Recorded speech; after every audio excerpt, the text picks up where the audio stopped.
আসসালামু আলাইকুম। আমরা যারা আমদানিকারক তারা বিদেশে টাকা পাঠায়, বিদেশ থেকে পণ্য আমার দেশে আসে। তো আমরা যখন পণ্যটা অর্ডার করি তখন ধরেন একটা কোয়ালিটি নিয়ে কথা হয়, আমাদের মনে সংশয় থাকে সে সেই কোয়ালিটিটা ঠিকভাবে রাখবে কিনা, সে সঠিক পণ্য দিবে কিনা, যেই পরিমাণ পণ্য বলছি সেই পরিমাণ পণ্য দিবে কিনা। তো এই প্রশ্নটা যেমন আপনার মনে আসে, পৃথিবীতে বহু মানুষের মনে এই প্রশ্নটা আসে। আবার বহু মানুষ এইভাবে টাকা দিয়ে সে পণ্য পায় নাই, ক্ষতিগ্রস্ত হয়েছে। তো এই রিপোর্টগুলা বিভিন্ন সময় বিভিন্ন দেশের চেম্বার অফ কমার্সে গিয়েছে, বিভিন্ন দেশের যে সরকারি সংস্থা আছে তাদের কাছে গিয়েছে, এবং আন্তর্জাতিকভাবে ব্যবসা বাণিজ্য নিয়ে যারা কাজ করে তাদের নাম হলো ICC, international chamber of commerce. তারাও এই বিষয়টা নিয়ে খুব গবেষণা করলো। তখন তারা বের করলো যে যদি শিপমেন্ট করার আগে, পণ্যটা জাহাজে তুলে দেওয়ার আগে একটা চেকিং ব্যবস্থা করা যায়, করে তার পণ্য ঠিক আছে কিনা, কোয়ান্টিটি ঠিক আছে কিনা সেটা রিপোর্ট দেওয়া যায়, সেই রিপোর্টের উপর যদি সে বিল পায় তাহলে তো সে আর 2 নাম্বারই করতে পারবে না। জি, এই রিপোর্টটার নামই হলো পিএসআই। আসেন আমরা একটু বুঝি। প্রি মানি হলো পূর্বে, এস মানি হলো শিপমেন্ট, আই মানি হলো inspection. PSI, pre shipment inspection. শিপমেন্টের পূর্বে পরীক্ষা করে সে জানাবে যে তার পণ্য ঠিক আছে কিনা। ধরেন আপনি 1000 বক্স হুজাইফা গিয়ে বাজা অরিজিনাল লাচ্চা, যেটা বাংলাদেশের একটা সেরা লাচ্চা, সেটা আপনি নিতে চান। ওকে, এখন আপনি তো টাকা পে করে দিয়েছেন, আপনাকে সে সঠিক প্রোডাক্টটা দিচ্ছে কিনা শিপমেন্টের পূর্বে এরকম ইন্টারন্যাশনাল ইন্সপেকশন অর্গানাইজেশনের থেকে লাইসেন্স প্রাপ্ত অনেক সংস্থা থাকে, তাদেরকে যেমন SGS, bureau Veritas, Asia quality focus, China inspection, এই ধরনের বড় বড় কোম্পানি, এরকম একটি কোম্পানিকে আপনি অ্যাপয়েন্টমেন্ট করবেন। তারা এসে শিপমেন্টের পূর্বে চেক করবে কতটা কন্টেইনার আছে। ধরেন আমার দেওয়ার কথা 1000 কন্টেইনার, ওকে 1000 কন্টেইনার আছে। ধরেন আমার ঘিয়ে ভাজা লাচ্ছা দেওয়ার কথা, এইটা ঘিয়ে ভাজা কিনা এইটা নিয়ে ল্যাব টেস্ট করবে, করে তারা রিপোর্ট দিবে, এবং এই রিপোর্ট যদি পজিটিভ হয় দেন আমি শিপমেন্ট করতে পারবো। তাহলে তখন ওই যে আমদানিকারক যিনি আমার উপর ফেথ ছিল না, তার কিন্তু আর কোনো কারোর উপর নির্ভর করতে হয় না।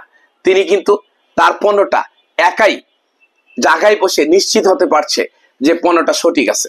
তাহলে ইন্টারন্যাশনাল ট্রেডে এটা অত্যন্ত গুরুত্বপূর্ণ। এখানে দেখেন একটা পিএসআই, এই যে pre shipment inspection report, Asia quality ফোকাসের এটা একটা রিপোর্ট।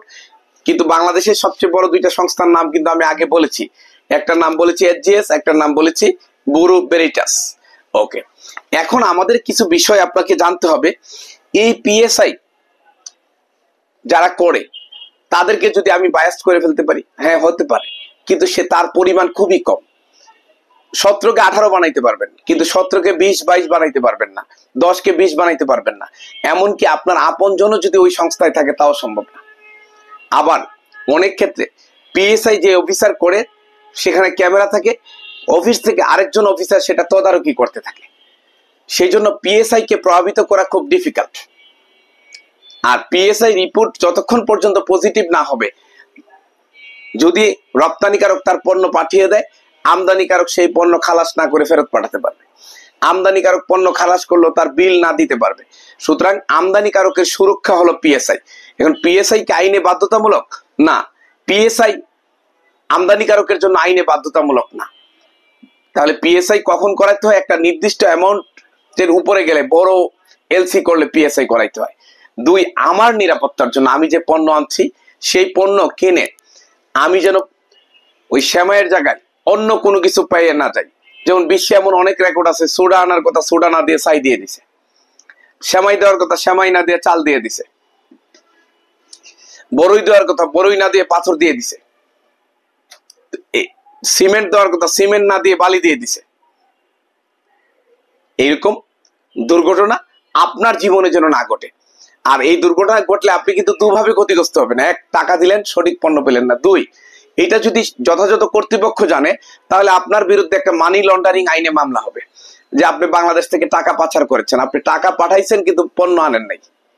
তাহলে আপনি দুভাবে ক্ষতিগ্রস্ত হবেন। সেই জন্য আমদানিকারকদের আমদানির শুরুতে সচেতন থাকতে হবে, যাতে কেউ তাকে অন্য পণ্য দিতে না পারে, কেউ তাকে ঠকাতে না পারে, এবং তাকে যথাযথ পণ্য যেন পৌঁছে দেয়, এবং সে পিএসআইটা নতুন সকল কোম্পানির সাথে ব্যবসা করার জন্য পিএসআই আপনি পিআইএ লিখে নেবেন। লিখে না নিলে কিন্তু করতে বাধ্য নয়। পিআইএ যখন লিখা থাকবে তখন পিএসআই করতে ওই কোম্পানি বাধ্য থাকবে। তাহলে পিএসআই আপনারা করে নেবেন। পিএসআই করে নিলে আপনি অনেকটা নিশ্চিত হতে পারছেন যে আপনি যে পণ্য চেয়েছেন সেই পণ্য দিয়েছে, আপনি যত পিস চেয়েছেন তত পিস দিয়েছে। তাহলে একটু রিল্যাক্সে আপনি ব্যবসা করতে পারবেন। আমরা অনেক সময় অল্প কিছু টাকা বাঁচাতে যেয়ে আমরা নিজেদেরকে বিপদগ্রস্ত করে ফেলি। আমরা অনেক সময় মারাত্মক সর্বনাশের দিকে ধাবিত হই। প্লিজ, সবকিছুর প্রতিকার আছে, আপনি জানেন, প্রতিকারের ব্যবস্থা নিন, তখন আপনার পক্ষে সহজে ব্যবসা করা সম্ভব হবে। অন্যথায় ব্যবসায় তো আপনি করবেন, কিন্তু এত প্রেসার, অল্প বয়সে চুল পেকে যাবে, স্ট্রোক হতে পারে, হার্ট অ্যাটাক হতে পারে, হঠাৎ করে টেনশনে মৃত্যু পর্যন্ত হতে পারে। আমরা চাই ব্যবসায়ী হিসেবে আপনি সফল হন, আপনার জীবনের প্রতিটি কাজে আপনি ছাপ রাখেন যে আপনি একজন সফল মানুষ। আর এই আপনাকে সফল বানানোর জন্য আমদানি রপ্তানির যতগুলো ডকুমেন্টস আছে, প্রত্যেকটি ডকুমেন্টসের উপর আমাদের ভিডিও আছে। পিএ এর উপর ভিডিও আছে, সেলস ইনভয়েসের উপর ভিডিও আছে, কমার্শিয়াল ইনভয়েসের উপর ভিডিও আছে, প্যাকিং লিস্টের উপর ভিডিও আছে, প্যাকিং ডিটেলসের উপর ভিডিও আছে, এলসির উপর, যেটা প্রয়োজন সার্চ দেন, দেখেন। এবং ভিডিওর কোন কথাটি ভালো লেগেছে কমেন্টে জানান। আগামীতে কোন বিষয়ের ভিডিও চান তাও কমেন্টে জানান। ভিডিওটি শেয়ার করে অপর ভাইকে দেখার সুযোগ করে দেন, যাতে অপর ভাই কখনো ব্যবসা করতে যেয়ে সর্বশান্ত না হয়। আপনারা ব্যবসা করে যখন সফল হবেন দেশে বিদেশে, তখন আপনাদের সাথে আমার সাক্ষাৎ হবে বিজয়ের মঞ্চে। সেই পর্যন্ত ভালো থাকবেন। আল্লাহ হাফেজ। আসসালামু আলাইকুম।